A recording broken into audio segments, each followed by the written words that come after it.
Hello, everybody. Welcome into Sports Day Insider presented by the Dallas Morning News. I am Kevin Sherrington, joined by my old pal Evan Grant. I am out in Arizona on a boondoggle with my wife, the lovely realtor. Evan is in New York covering the Rangers and Yankees. So, Evan, have you had a good time, first of all, in New York? Yeah. I got to New York yesterday, and I was on Monday, and I was chasing a couple things with the Rangers. I needed to get some updates on Chris Martin, so I kind of got locked in my hotel room for a little while. But I did go down to Chinatown to have some of my favorite Chinese food at the underground Hop Key that I know is like part opium den in the back and Chinese food in the front. But it was a fantastic time, and I was very proud. I navigated all my different subway trains deftly, and then I came back and I went. My wife is coming up. Gina's coming up tomorrow or tonight, late tonight, and wanted to make sure that she had all the bubbly water in the hotel room that she needed. So I went and stopped and bought a 12-pack of Topo Chico for her and lugged it back 5 blocks because that's how New Yorkers go. That's how we roll here in New York. And so I got my workout in too. I'm very proud of that. Wow, that's the Evan Grant workout. It's kind of like the Johnny LaRue workout that John Candy used to do. Well, it's that and 10,000 steps around the buffet. Well, there you go. You're set. You're ready to go. Your heart's good for another 5-10 minutes. Exactly. So that's good. That's good. But Kevin, you worked once upon a time. You worked like right now. You're on vacation and everything. I know you got a tea time and now, school this is how I do vacation. I come on this podcast. But you did work once upon a time, and last week you went to a women's basketball game. I did. On Friday, I went to the Wings opener against the Lynx, and that was the debut, of course, of Paige Bueckers. It didn't go great. She only scored 10 points, 7 rebounds, a couple of assists, and a loss. The most notable thing was they hung with the Lynx through about 3 quarters. The Lynx, of course, were in the WNBA finals last year. And so that was good. Then they kind of fell apart in the fourth. They still need to get things worked out a little bit in the chemistry. But Paige Bueckers is a really nice player. You can just tell that she's very composed for a rookie. Of course, she played 4 years at UConn. And it's a great program, so she ought to be composed coming out. Now, it's not the same thing as Cooper Flagg coming out, as an 18-year-old kid. She's an adult, and she's going to be really good, a really good player, really good for them. The Wings will be better this year than they were last year, which kind of goes without saying when you were 9-31, and that's how you got to draft her in the first place. That means you were probably pretty terrible. So I think this will be a much improved team. It's just going to take a little while to get all the kinks worked out, apparently. But it was good. All right, I want to get into your impressions of what it was like being at a Wings game very quickly. But also, before we do this, let's make sure we know who all are we going to be talking to and what are we going to be talking about this week. We got a lot of stuff going on these days. We're going to have on Leah Assimakopoulos to talk about the Stars in the Western Conference Finals against the Oilers starting Wednesday. This will be the Stars' third Western Conference Finals in a row. So that's pretty impressive. Pete DeBoer's kind of, piling it up a little bit. He just needs to get past it. And then we're going to have Brad Townsend on to talk about not only Scottie Scheffler's PGA win last weekend, which is his third major, and I think that puts him in a category before 29 with, Tiger Woods and Jack Nicklaus. Pretty good category. And he's also going to talk about Cooper Flagg and his impressions of what the Mavericks are doing, and maybe a little comment or two about the training staff or the former training staff of the Mavericks. And then you're going to talk about the Rangers a little bit. So we got a lot of stuff on this podcast. It's going to be a lot of fun, I think. I am. So before we get into this, I mean, I think that people need a little bit of refresher on what a WNBA experience is like. So what was it like? Because I think there are people who are going to be more interested in going to games this year. It's at College Park Center, of course, out in Arlington. This is the last year they're going to play over there. Then they're going to move over to Dallas, and I think that'll be good. Not that that's not a good experience there at College Park Center on the UTA campus. It is. It's nice, but they need to be in Dallas and trying to cultivate that crowd, because I'm going to tell you something. They're announcing those crowds as sellouts, and they're not sellouts. The place was about half full, which was really surprising to me. First of all, to see that, you would have thought they would have had a big crowd. It's a loud crowd, I'll give it that. It seemed to have an impact on my equipment anyway. My Otter recording device stopped working after the interviews, and it came back on and displayed what I had recorded immediately after I had filed my column. So that was a little problematic. But that's when you're at your best, like just recreating quotes out of the blue. Just winging it. Yeah, that's so making them up. Winging it with the wings. So anyway, I am intrigued by the WNBA from the standpoint that we're getting more and better athletic players as we go along here, and that's what Paige Bueckers represents to me. She's really under control when she plays, and just has such great form, and she's smart, and she knows what she's doing. It's all really good.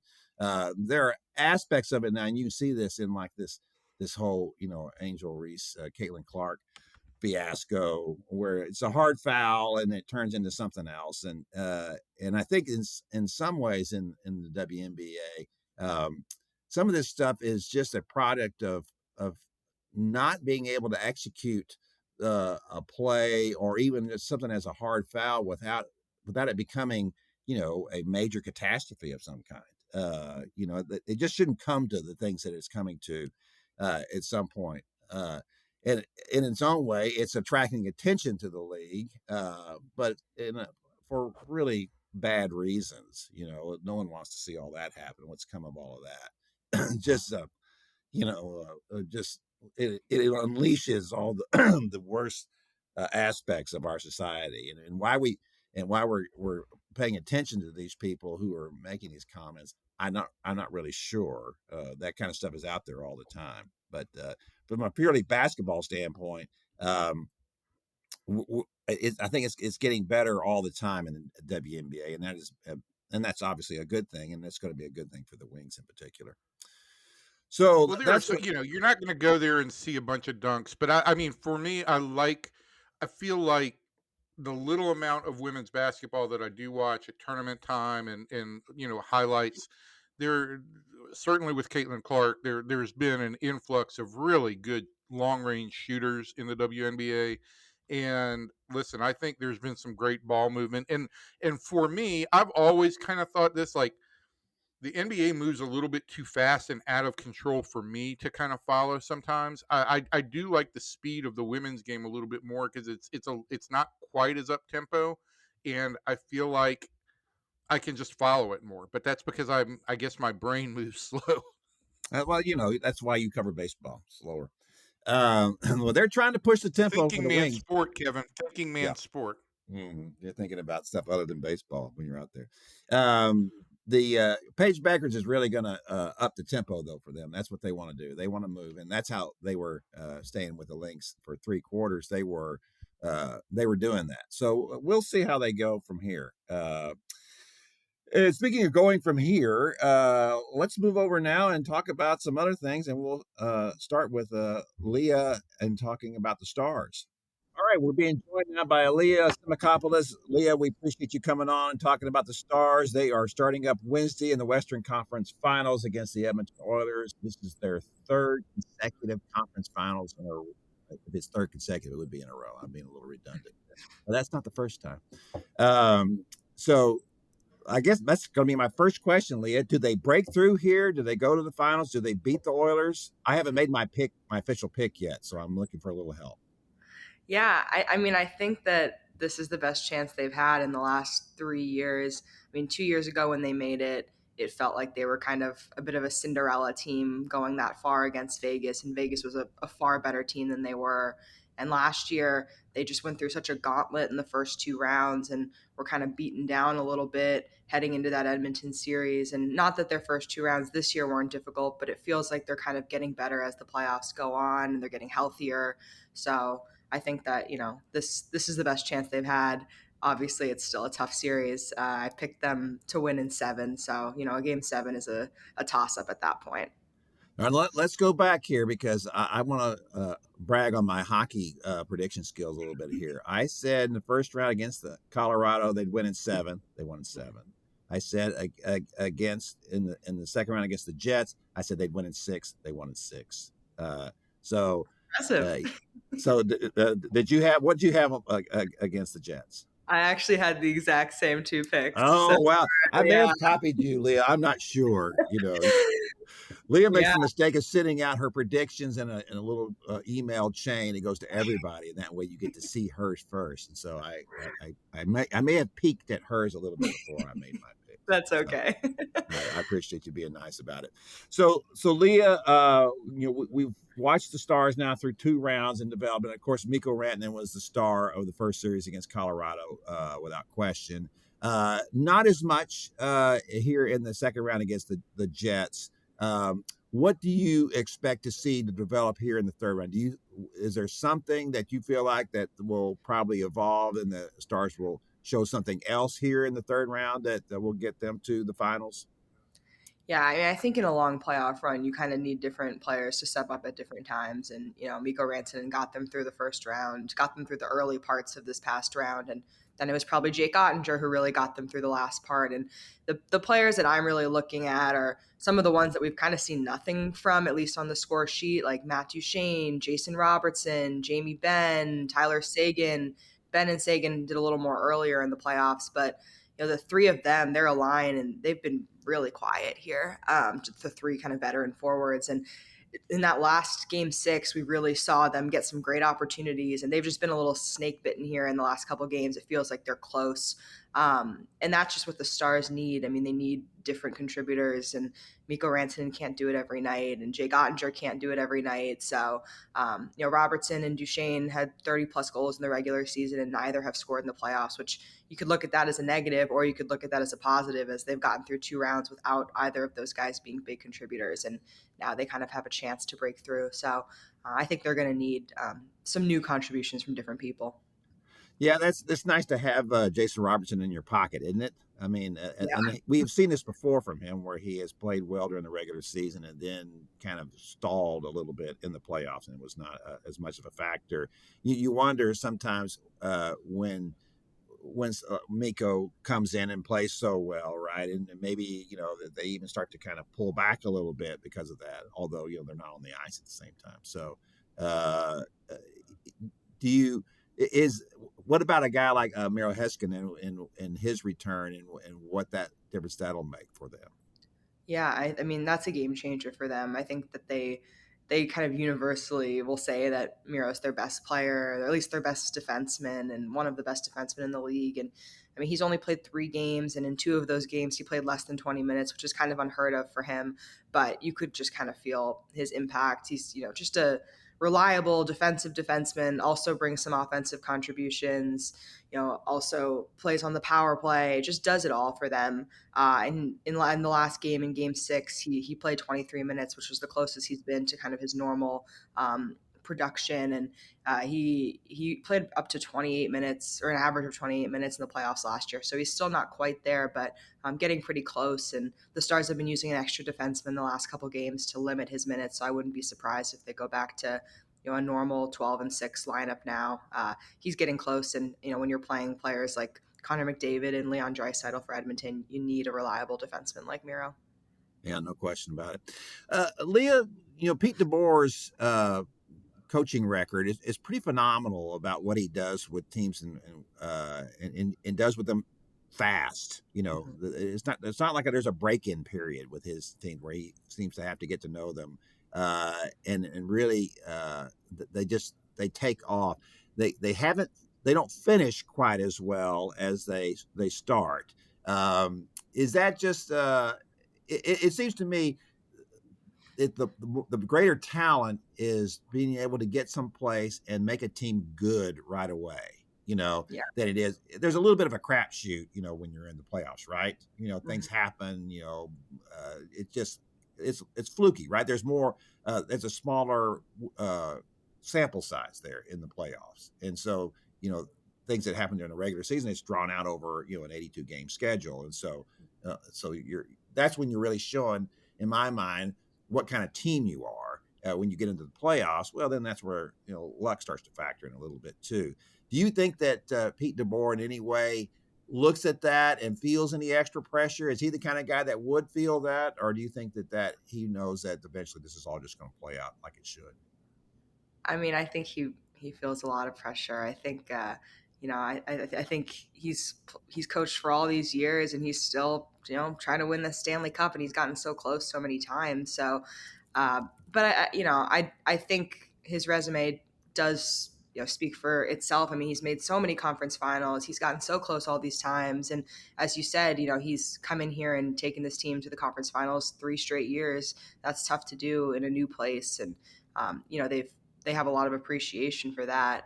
So I think there's definitely pressure because now the expectation is essentially that they get to the conference finals. If they didn't do that this year, it almost felt like the season was a disappointment. And there were a lot of times where it felt like they wouldn't. And they lose 7 games at the end of the regular season.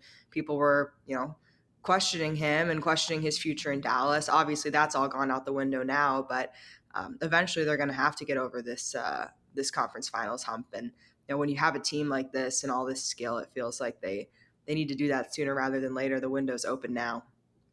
Yeah, it's definitely open now, and it is different. It's like you said before. There was a little bit of a luck involved, and from their standpoint, but now because of the talent that Jim Nill has assembled on that team, I don't want to say that Stars fans would be they're not going to call for Pete's head or anything like that. Not when you're getting to the conference finals. That doesn't happen. Doesn't happen in this market. I'll say that. It might happen in New York if you get there and you don't win it all. But it'll be interesting to me to see when is the tipping point for this Stars fan base, which is a very loyal fan base. When you've got a team this good, added such a great player at the trade deadline, and have a coach who's won it all. It's 3 years in a row you've made the conference finals. It does feel like this is close to a tipping point, doesn't it? I think so. I mean, I remember just the feeling last year. They go through an entire season and they lose in the exact same game that they lost the year before, and obviously it was a different circumstances. And I mean, Pete DeBoer said he was more disappointed because they felt like they were better than Edmonton last year, and they just couldn't score on the power play, couldn't contain their best players, things that they just could not take care of. But it feels like kind of a similar situation this year. I mean, I don't know if the Stars are better than Edmonton. I'm not sure. I mean, we're going to see how that plays out over the next few weeks. But if they, lose in 6 games again to the Oilers, I think there definitely is going to be a feeling of disappointment and frustration. And, Jim Nill goes out and makes the biggest move at the trade deadline to get an absolute superstar. And even that can't do enough. They're healthy right now. You can't use injuries as an excuse. So, I think this is kind of that they need to show that everything they did in the regular season to get to this point was all worth something. Yeah, I think so too. I think they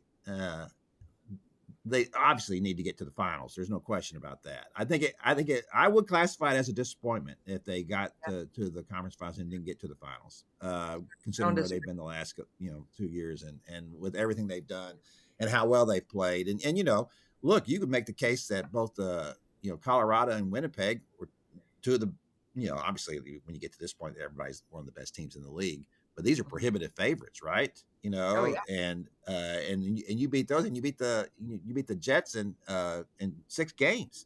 Right. So I do think that this will be a big time for Jake Ottinger if he really plays well, which he's capable of doing that. He doesn't always play great, but he is always capable of having a great game, which it makes him interesting to me.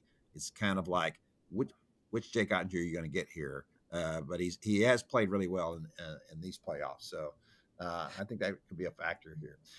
Leah, we appreciate you coming on and talking to us. Is there anything else that you need to tell us about the Stars before we get out? No, it should be a fun series.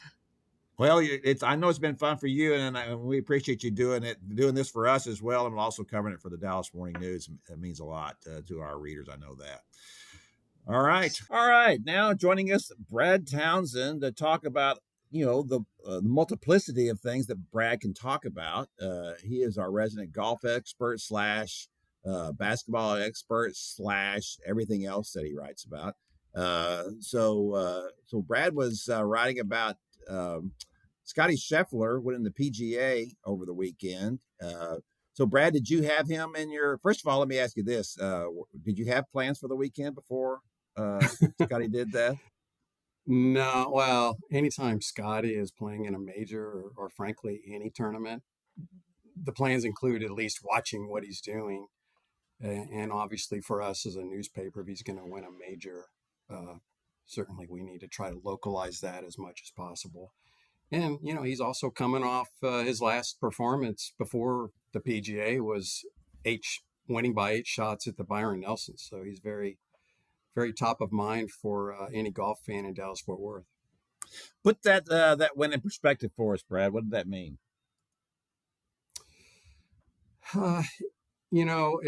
First of all, it silenced any notion that his career had plateaued in any respect.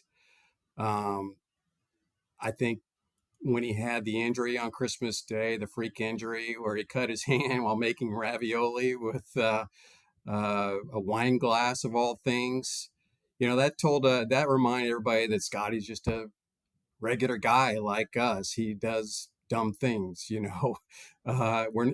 probably not a great cook. He's probably not even a good handyman, but that was certainly a setback for him. It was basically 2 months where he couldn't practice very much. But the biggest thing, I think it announced to the world that he is clearly the most dominant golfer out there.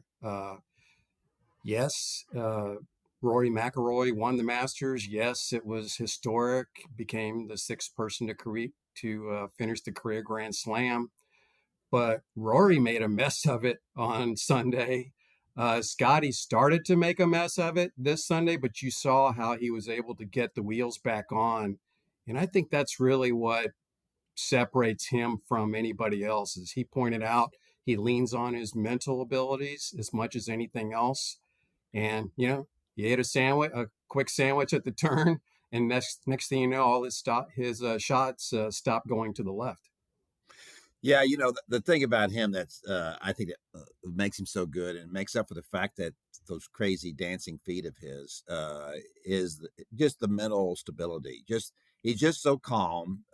He doesn't let stuff rattle him too much. He doesn't let emotions get to him too much. I've always thought Jordan Spieth, that's what works at him, is just he can't keep his mind quiet. He's just, there's so much going on there with Jordan, and that's really working against him now. I was struck by that quote. I don't know if you were when Jordan was talking about Scottie and playing with him, and said, I used to dominate him, and now it's the other way around. And it was a sad quote to read, because for someone as young as Jordan, that to talk like that, it sounded like he was an old man, and he's not an old man. He's still got a lot of golf out in front 32. Of him, Yeah. So, but I want to ask you about from Scottie, from the standpoint that he, as I noted earlier, he's joined a group now with Tiger Woods and Jack Nicklaus, winning 3 majors before the age of 29.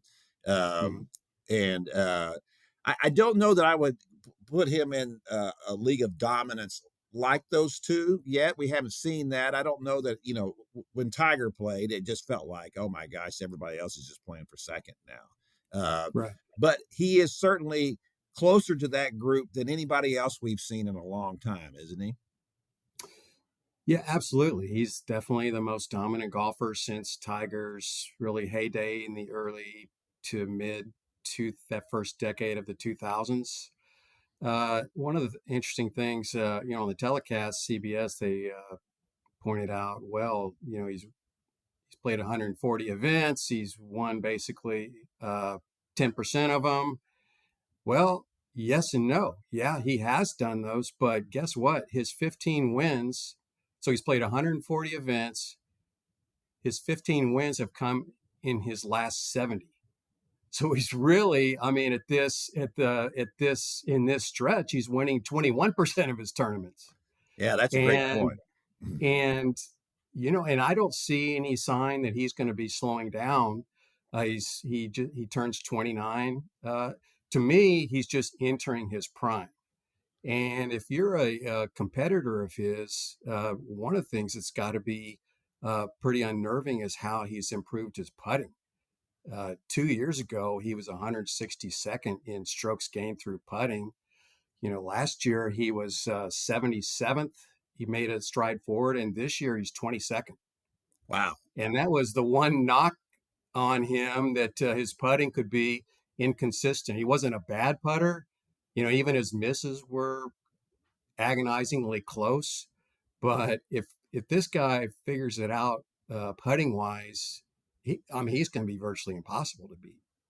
Yeah, that's really something. And to think about that, you could improve your game that much, or one aspect of your game that much. That's remarkable, that kind of stat.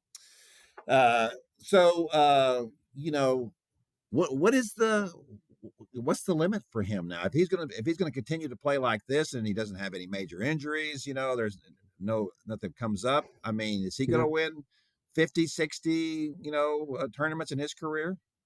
That's really tough to envision. You mentioned Tiger and Jack. The difference there is that they did it over a long period of time. It remains to be seen if Scottie's going to be able to do that.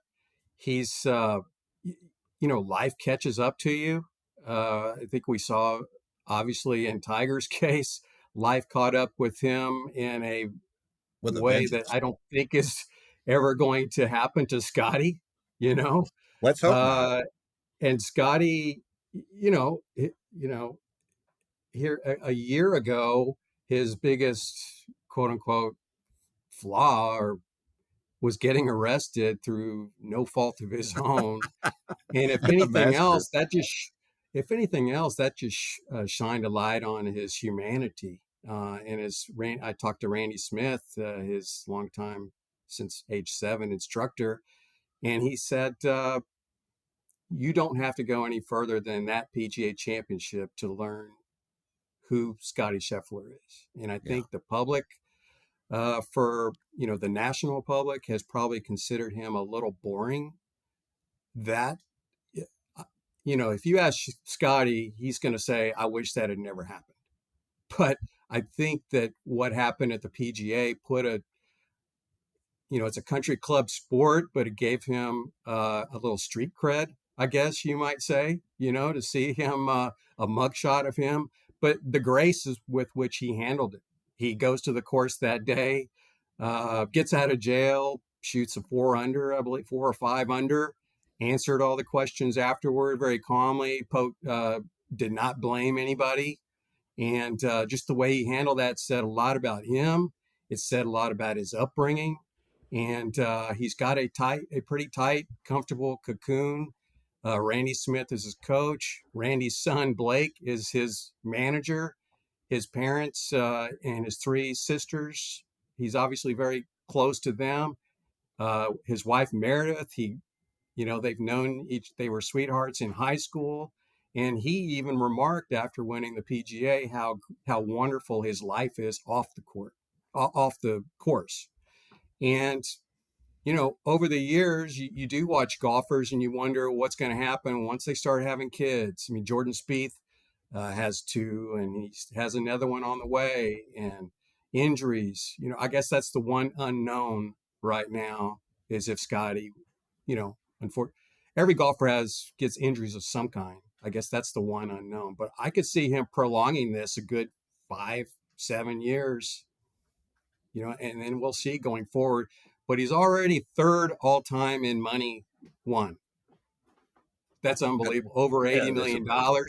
Yeah, but you the wonder. value of the dollar is less than ever, Brad. So I mean, Well, let's. okay, I guess today's 80 million is worth, I don't know, I will say this: $12. Scotty may be boring, but there is a theory online since he played the first round of the PGA Championship in an orange polo, right? I think he was wearing orange, which Right, matched the color of the jumpsuit from last year. That right. maybe that was a subtle nod to that whole incident. I don't Could know, be. but it's a good theory online because we all love a good conspiracy theory. He does have a wickedly dry sense of humor. It would not surprise me at all if that was that. For instance, at the Masters dinner, the defending champion host, one of his meals was ravioli. So, poking fun at himself. I hope he And didn't that's make that ravioli.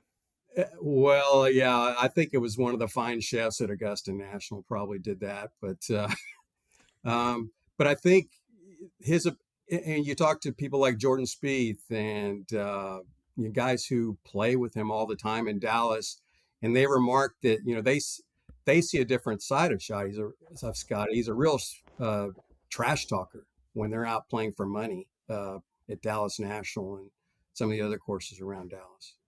Well, you got to have Well, that. yeah, And, but and I he's think right. you also saw that come out on Sunday. It was he's really not usually demonstrative, but for him to take off his cap and throw it down like he was spiking a football, that was pretty telling too. There is also a theory about that was an imitation of Josh Spores spiking his glove from the 2023 World Series because he's a Rangers fan. So who knows? He does run in that Highland Park circle with another Highland Park graduate who runs a club around here. Yeah, this is true. And the one of the things about Scotty's career that I guess will be kind of a footnote is that when he won his first event uh, in Phoenix, it was overshadowed by that day's Super Bowl, which I believe was won by another Highland Park guy, Matthew Stafford.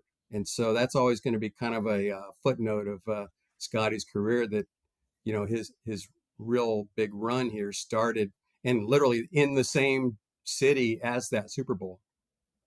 We All all know right. that Scots run the world. Go ahead, Kevin. What we got on Cooper Flagg and Mavs Mania? Well, we're going to talk to Brad about that because I was intrigued by something Brad said to me, and maybe he even wrote this, talking about Cooper Flagg, and Brad's a noted basketball expert, and he said that well, Brad, you was telling me what you said about Cooper Flagg and coming out of this draft and what you compared him to.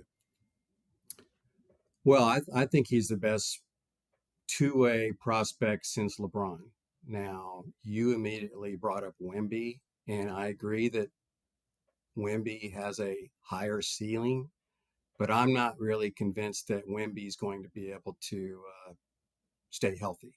I think that's a big question mark. I think that's a question mark of a lot of guys that have his frame and his height. You look at Cooper Flagg. I guess he measured it closer to 6'8" at the combine. I thought he was 6'9", but guess what? I mean, he actually could still be growing. And you look at his physique; he's not a string bean like Wemby. And you only had to watch a couple of Duke games last year to see what an all-around talent he is, and the ferocity. I mean, his ability to channel his competitiveness is really striking. So I'm not saying that Wemby doesn't care, but Cooper Flagg plays with more fire.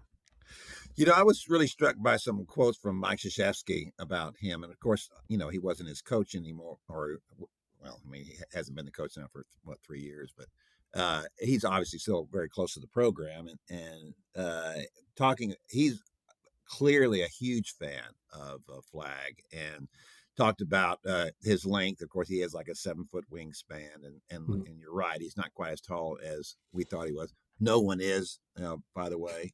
Ask anybody how tall they are, and they all say they're taller than they really are. But he Yeah, he plays with such a great motor, and I of course, everything about him seems to suggest this is exactly the guy that the Mavericks would have wanted, right? I mean, everybody wants him because he's just a great player, but he certainly fits the style that they're trying to play now, or what they say they're trying to be. They're trying to be a defensive team, and and it probably at this point in his career, he's more accomplished as a defensive player than he is an offensive player. And not that he wasn't good offensively. He shot 38% from the 3-point range last year, but he is still just a phenomenal prospect from the standpoint of he's still 18. And that is the thing, Brad, just blows me away about this. And for the Mavericks, sheer luck is that you traded away a generational player who's 26 years old, and you get the potential of another generational player who's 8 years younger than Luka. 8 years younger. That's just unbelievable to me that they have stumbled into this. But before, Brad, you answer on any of that, Evan Grant has raised his hand. Okay. Well, I have a question that I think leads into whatever you're going to answer on this, but Brad, I do need to ask you this. It has driven me crazy since this has taken place. The number of conspiracy theorists online and on local radio who said, "Oh, this is fixed. It's rigged. It's this. It's that." I'm just wondering, how have you responded to that? Because I know it's got to drive you to the ends of the earth in terms of craziness. I've tried not to respond to that. I mean, it's as crazy as this notion of the Mavericks moving to Las Vegas. Yeah, I did tweet that to that effect. You're right. Like, it's zilch, nada. Neither one of those things is reality. The Mavericks are not moving to Las Vegas, and the draft lottery was not rigged. I applaud the NBA for making it really as transparent as it can be. I clearly understand why in 1985, when they had they were rolling the it was like a church raffle or something. Yeah. Had a little tumbler with a big old tumbler and big old envelopes in there that might have, maybe got stuck together, or had something on there that, could have indicated, hey, let's draw the Knicks first. It's on video. Just watch it. There's just no way that you could fix something that's that ornate, where it comes down to which 4 balls come out and which 4 or in which order. I mean, just watch it. It doesn't matter. It's not like there's a UFO sighting out here, right? Nobody can watch that. Nobody can watch that video and go, "Oh, this is rigged." I just turned on the radio as I was going to the park one day, and there was a segment on this where they were rattling off their conspiracy theories, and I was like, "This is why I don't listen to sports radio." Well, it's all silly because, as I pointed out right after that, when they got the pick, what would be more important to the NBA than the Knicks being good? And the Knicks are terrible for 20 years, and they let Mark Cuban fix them. Right. If you're going to do that kind of thing, you take care of the organization you have to take care of. The luckiest team in the lottery is San Antonio historically, and they moved up again. They moved up 6 spots, to the second pick. So what would the NBA care whether San Antonio was good or not? That's not a major market. So, it's been a great organization, and Greg Popovich, who's just now retired, is done an unbelievable job. Is probably the best coach in the history of the NBA. But that doesn't mean the NBA should care about San Antonio, and yet it's the luckiest one. So, but no one wants to look at those things. We always look at the fact that Luka just left, and this is the way for to fix the match. And by Luka going to the Lakers, that's fixing the Lakers, the league, right behind that whole thing. Because people just can't believe that Nico would just do something like that. And I think what we're finding out now is that, he can do things like this because that's kind of the nut that he is a little bit. And I wanted to bring up before I forget about it, Casey Smith, the former, what was Casey's official title, Brad? It was more than an athletic trainer. I believe it was director, vice president of player health and safety. Yeah, and which means basically that he was the head athletic trainer, and then they had people working underneath him that did everything too. Right. But he was the guy in charge, and he got crosswise with Nico, and he was fired, and then he ended up with the Knicks. And before he left, he had twice been recognized. He and his staff had twice been recognized as the best in the business, right? Right, 21 and 22. Yeah. Yeah, and just now the Knicks, where Casey Smith works now, were recognized as having the top medical training staff in the league. Yeah, I'd say that's not a coincidence. And Heather Mao, who was with the Mavs, is with him. Casey knows what he's doing. He's universally respected around the NBA. He was Team USA's trainer in 2 Olympics, And frankly, Deion Calhoun is highly regarded too. So I think it's unfortunate that he became a fall guy in this and got dismissed. But, I think they've got bigger issues than Deion Calhoun for sure. Yeah. But there is definitely a dysfunctional group last year when you had 3 occasions of players coming back and either immediately going back onto the injury list. I don't think these guys were being evaluated well enough. Yeah, there seemed to be not everyone was on the same page on that medical training staff, and that was an issue. And I don't think that fans normally even care about that kind of thing. But I think the reason why it's important in this aspect is that it shows the level of dysfunction in the organization as a whole, led by Nico Harrison and his and basically what it seems like it was just a personality difference. He didn't like Casey Smith, because Casey was good friends with Luka, and Casey wouldn't do some of the things they asked him to do, and that became a big mess. And it showed a side of Nico that the rest of us on the outside were not really aware of, or at least I wasn't. And I think it kind of gives fans an idea of what it's like inside the organization now, which is still a very disconcerting and still startling development and revelation over the last 6 months. It's just kind of hard to believe that everything has happened the way it has, even now. And as you and I talked about, Brad, and you covered the Mavericks, and you've been around the Mavericks forever.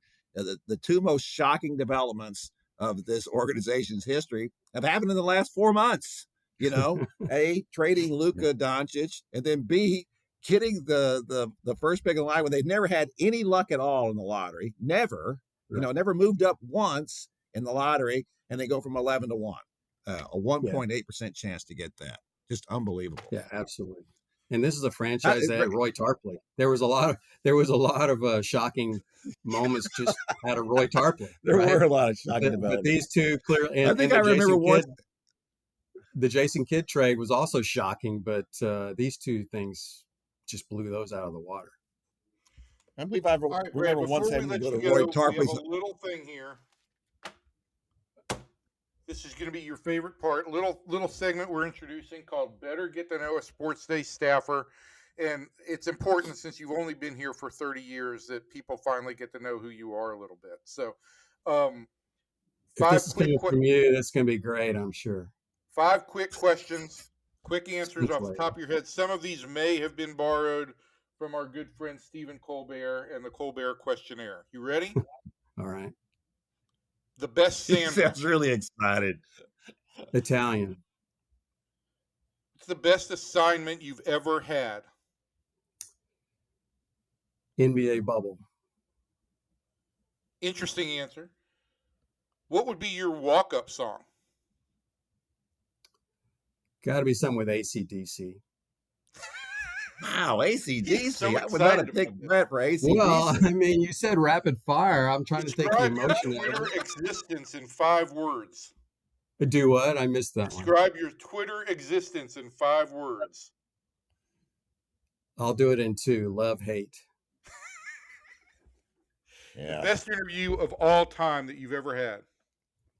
Well, the best experience, it wasn't really an interview. It was really more of an honor. It's the 4 hours that I spent at Children's Health Hospital shadowing Dirk Nowitzki as he visited. He did his annual Christmas uh, visit to kids. That's nothing will ever top that in terms of experience with a high profile athlete. Um, that's certainly at the top. That was both difficult and heartwarming, and just to see Dirk and those kids and the parents, uh, it's going to sit with me forever. Beautiful. You made it through that. Well, didn't really get much help from Kevin over there. I thought he would. Well, this is about you. It's not about Kevin.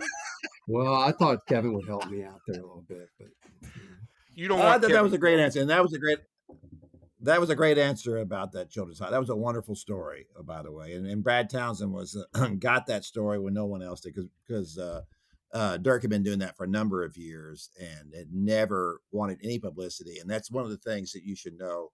We already know this about Dirk, but lots of athletes do things, and then their publicists or their agents go out and tell everybody all about it, so we can write about how wonderful they are. Dirk never wanted anybody to notice that he was doing this. It was something he always did surreptitiously, and it was a wonderful story. So, yeah, good call on that one, Brad. Thank you. All right, Brad, thanks for being with us. We appreciate it. I pretty much enjoyed it. Thanks. Brad, there goes Brad Townsend, the Scottie Scheffler of SportsDay. All right, so Evan, the Rangers are coming off a series with the Astros, which to me might have been the most frustrating series of this very frustrating season so far.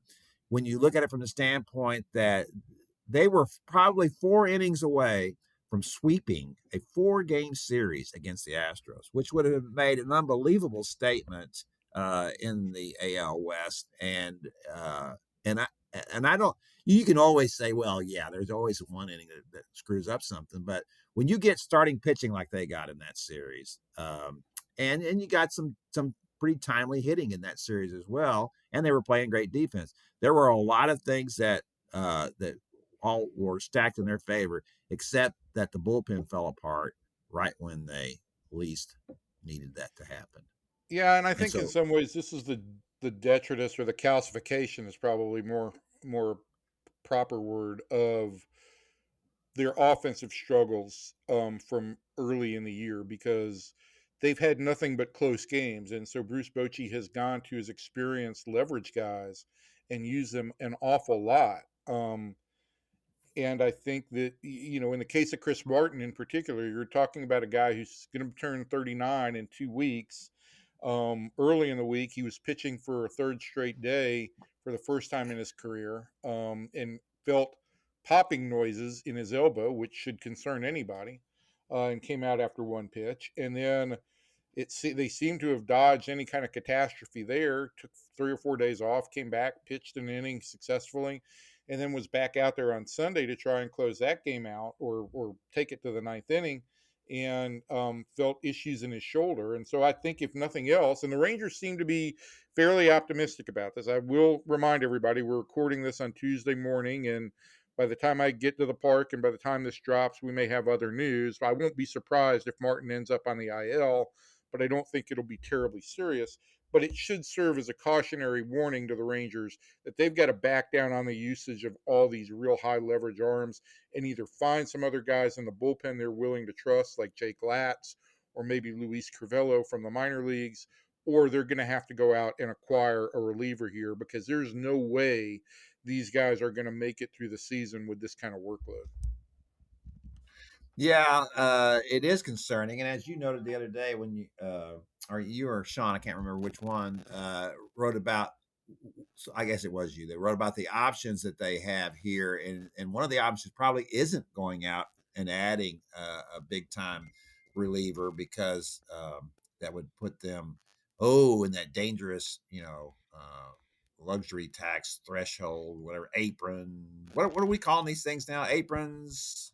What is No, it? it's the luxury tax. Okay. And listen, on the luxury tax threshold, I know it sounds silly. I wrote this again yesterday on Monday when I talked about David Robertson and that he's probably not an option. And the point now is this, is if you do, after all this time, end up going over the luxury tax by like $1 million, then you wasted your entire winter of planning. And if you were going to go over the luxury tax, you should have gone over then when there was a fuller field to pick from and there were more ways to address your club. If you tick over the thing, it doesn't matter what little bit you pay 50% overage on, but now you're in the same position next year, and so you've defeated your strategy, and you haven't put off any penalties for next year. So that's the issue with going over the luxury tax. Now, I also have concerns. Look, David Robertson is 41. He was a very effective pitcher last year, but he's not pitching. It's going to take some time for him to get up to par. I think the Rangers need to find some internal options that they're willing to at least try out a little bit more. And I think those guys, if the starting rotation can continue to stay healthy, those guys might be the guys that are coming back from the IL, like Kumar Rocker, Cody Bradford, John Gray. Yeah. What about a guy like Dane Dunning? Has the organization just kind of given up on him, or what's the thought? I think they feel like Dane Dunning as a reliever is more of a multi-inning guy, and I don't think that they feel like he's a high leverage guy at this point. Dane doesn't have kind of the overwhelming stuff that you would like to think of that a late inning guy would typically have. He doesn't really have what you'd call a dominant out pitch. I think with Rocker, you've got a guy who's got potential of 100-mile-an-hour stuff. With John Gray, you've got a guy who can throw 95 plus. So there's some high octane arms there. And the thing with Bradford is he's not just a multi-inning option, but he's also a left-handed option that could give you some, if you've got a string of lefties coming up. Yeah, and of course, the problem with the whole thing, and obviously the John Gray thing is very intriguing to me. I felt like after watching him, in the World Series run, when he pitched in relief, it was just phenomenal. I mean, I think he turned the team's fortunes when he came in and pitched so well against the Astros in the ALCS. It's very, I see him as a closer option here in the second half if he comes back and has anything, right?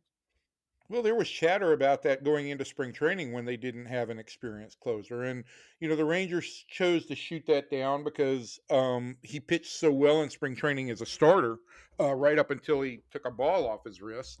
But certainly that's an option.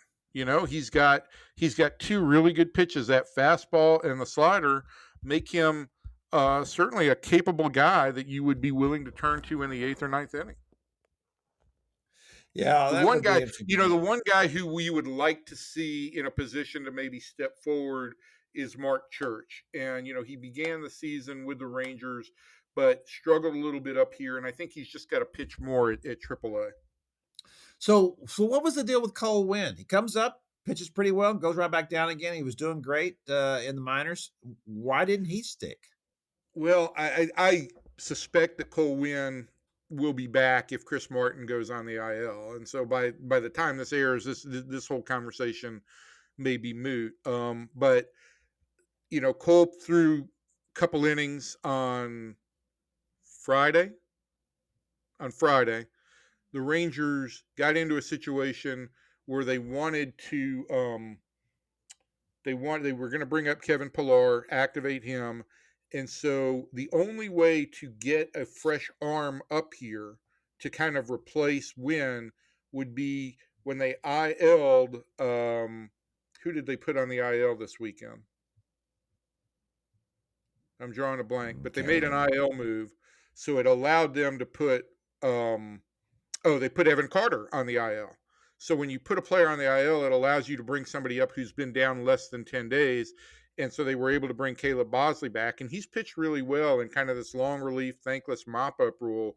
So and you can't carry more than 13 pitchers, so the out guy becomes Cole Winn. Now, if you place Martin on the IL, you bring Winn back up. He had his 2 days of rest. He's ready to go. Yeah. That's the thing about all this stuff with the bullpen all of a sudden falling apart was that it overshadowed the fact that Evan Carter's back on the DL or the IL. That's, it's just not looking good, is it? Well, I mean, I think the good news for the Rangers is that it's not directly a back issue. This is quadriceps.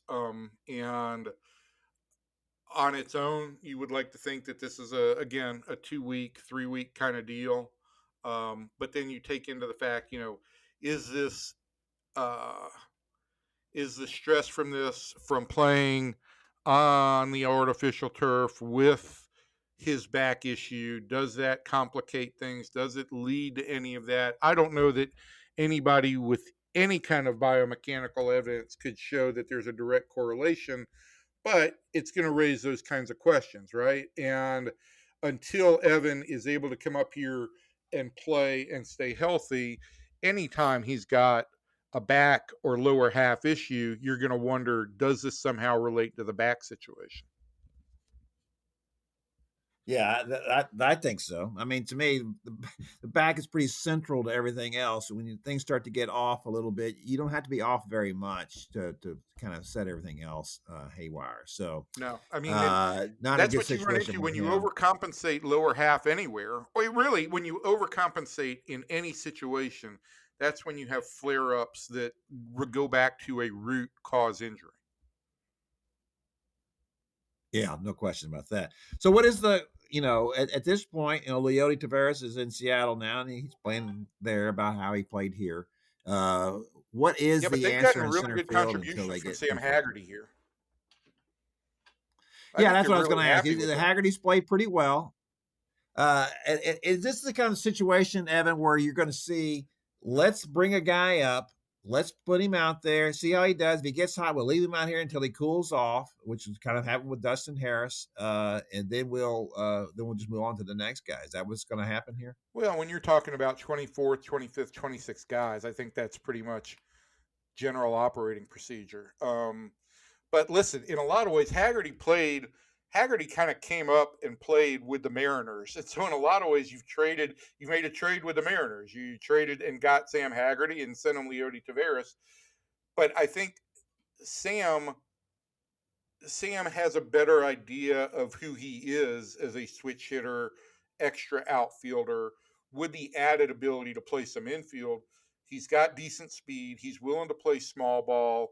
I don't think he's got a great arm. Leody's got a better arm, and Leody's got more power. But I think for what the Rangers are trying to do in terms of manufacture runs when need be, I think that Sam has a better idea of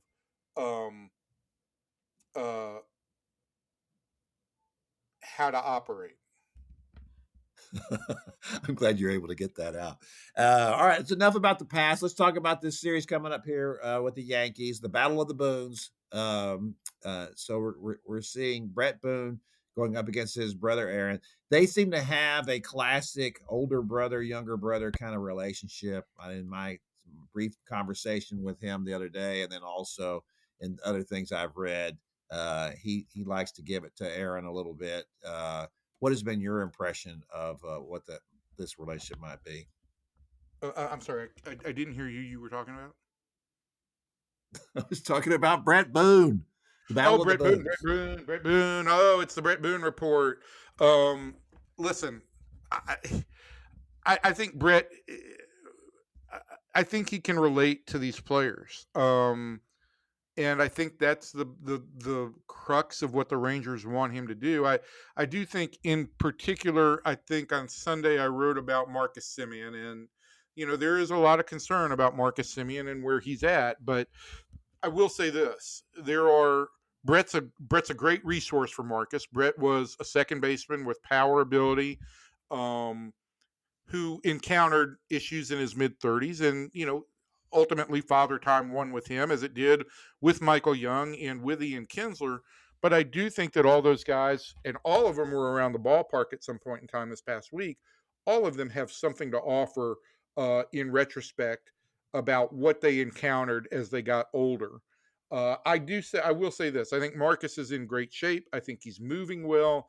I think he's still obviously contributing defensively, but I do think that yeah, part of what the Rangers are hoping for is that Brett and Marcus can kind of develop a real bond that allows Marcus to maybe make whatever changes he needs to make to the core of who he is. Because I think when you get to 34, 35, it's no longer about making small changes and small adjustments.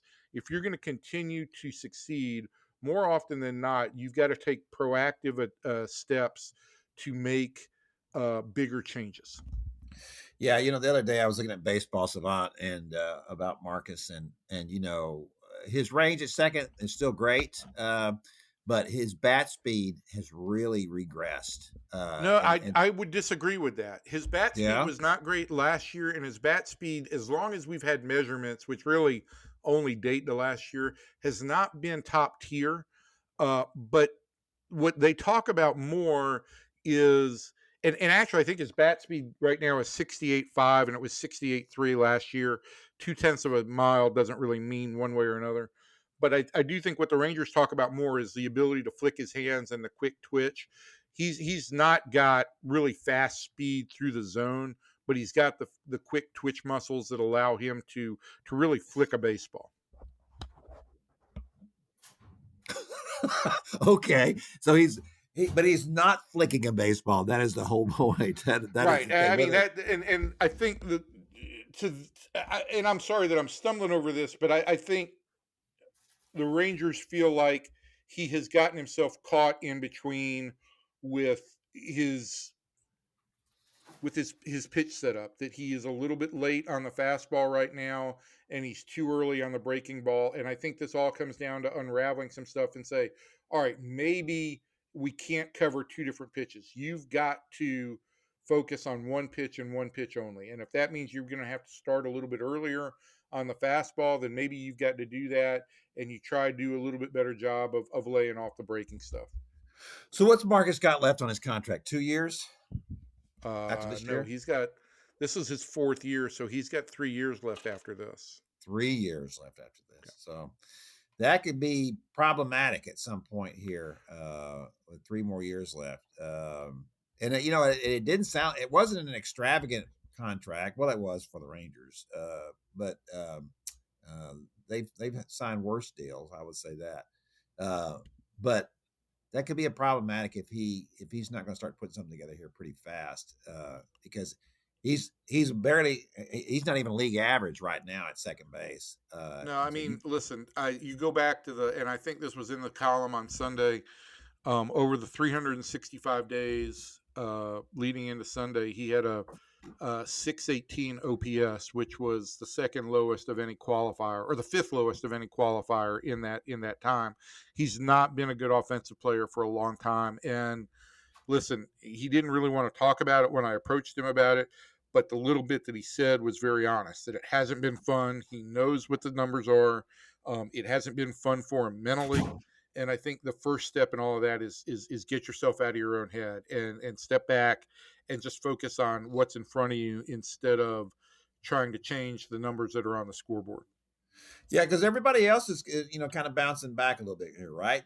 We've seen Jake Berger make contributions. We've seen Jock Peterson make contributions. We've seen Josh Young going back to what we expect of Josh Young.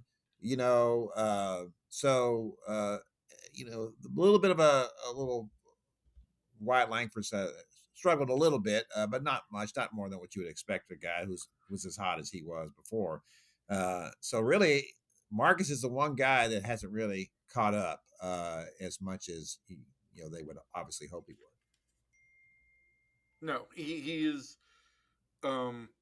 still struggling just a little bit, and I think that is it's a concern, right? I mean, I think the Rangers, when they signed this contract, they expected that year 6 and 7 of this deal, it would be sketchy as to whether or not he'd be a big time offensive contributor, and that probably there was going to be at least 1 year in their deal where they weren't getting value.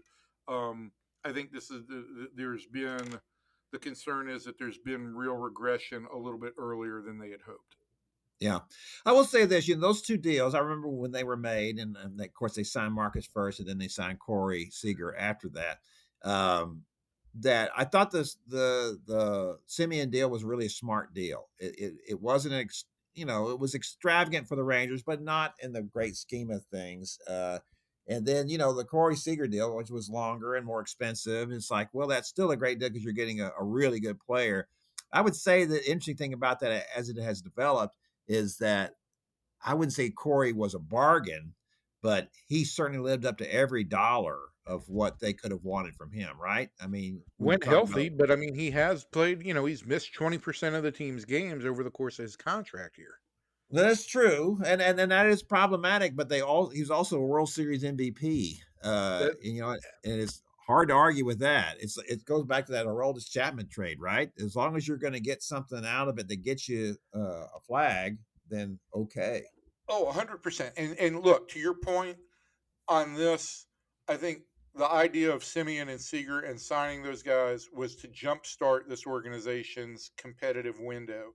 And the Rangers didn't have any, I don't think the Rangers had any feel that for the entirety of both of their contracts that they would both be elite level players. But the price that you had to pay to get those guys to help you jumpstart which was, a team that was at the bottom, that's the tax you had to pay. And I think it was a worthwhile tax. But now you do have to deal with the realities of, is Marcus in decline, and what do you do about that going forward?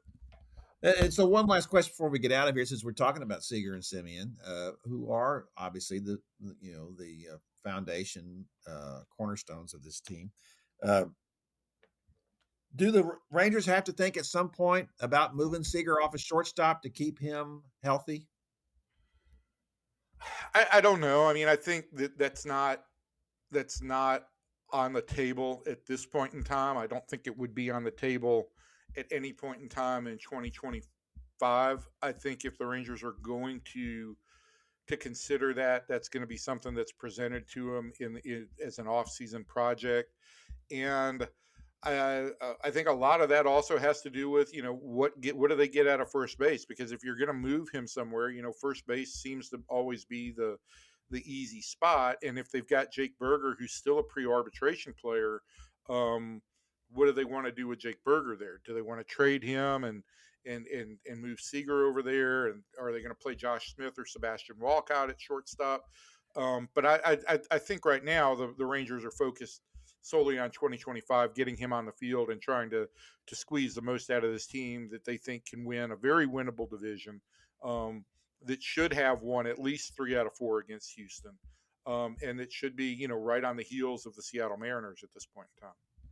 No question about that. Yeah, I'm not suggesting in any shape or fashion that Corey Seager ends up being a first baseman this year or even next year.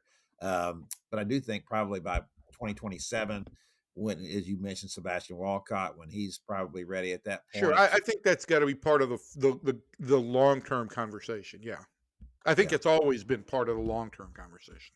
Yeah, I just don't know how Seager would react to it. He likes playing shortstop. There's no question about that. And balls that are in his range, he catches them. I think the only thing you would question about him defensively is his range. But he makes all the plays he's supposed to make, which, is always the first thing with me in a shortstop, or anybody actually. I don't want to, it's great if you got great range and you're great, and you're fast and all of that. But if you're not catching all the balls you're supposed to catch, then I'm not interested. I don't want to. Let's not be making errors or screwing up things. And that's what Leody Taveras was to me, a guy you just couldn't match up to the potential that he had. Correct. But they seem to like him all right in Seattle so far. So that's good for them. All right, that's going to do it for our podcast this week. We covered a lot of ground in this podcast, far more than the reader or the listener would actually know by just listening to this podcast. We had to stretch it out and move people around to get all these logistics. Our producer, Christian Vasquez, is doing a phenomenal job piecing this whole thing together. It's just, it's like, I'm not sure what it's like trying to piece together Jell-O, had to take a break for me to jump on the other Sports Day podcast so I could interview Mark Teixeira, which you should tune in to listen to Sports Day Rangers this week with a great interview with Mark Teixeira. Came back to this podcast, and now I can go enjoy the city. Kevin can go enjoy the sun. Christian can get out of his house so he doesn't have to do housework. It's a win-win for everybody. Win for everybody, and Evan was even able to get a promotion for his other boondoggle on this thing. So, gosh, we did a great job on this one. This is just tremendous that we're able to do it. So, from everybody in here to everybody out there, thanks, and we'll see you next time.